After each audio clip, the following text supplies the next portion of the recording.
Beloit is turning to Rock County Sheriff's Office for help as its police department works through a staffing shortage. Monday evening, Beloit City Council approved a temporary agreement starting September 8th where sheriff's deputies will regularly help patrol city streets. Madeline Korzeniewski breaks down the partnership and why some residents say they still have concerns.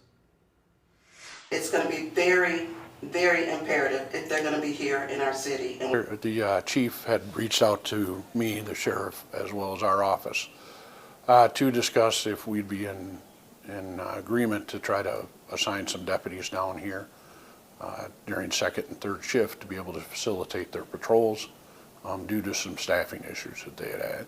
Monday evening, Rock County deputies are set to answer calls on Beloit streets. We'll have 2 deputies during second shift and 2 deputies during third shift that will be assigned here.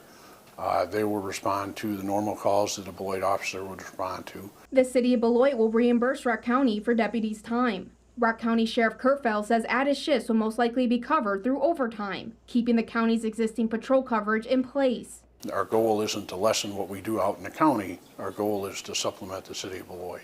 Beloit resident Sherry Pounds worries some deputies may not be as familiar with streets as Beloit police officers. It's very concerning now that we may have Rock County deputies within our city. We want to make sure our black and brown citizens are treated fairly, justly, and that they feel safe when those deputies are in their community and are in their neighborhoods. Pounds says she wants to make sure all law enforcement is supported. We need to make sure that our officers that are here on the job aren't suffering from burnout. We want to make sure that they're supported. In Beloit, I'm Madeline Korzeniewski. Now, city leaders say the partnership will remain in place until further notice. Either agency can end the agreement with a 30-day written notice. Leaders say they're still working on the exact details to address its police staffing shortage.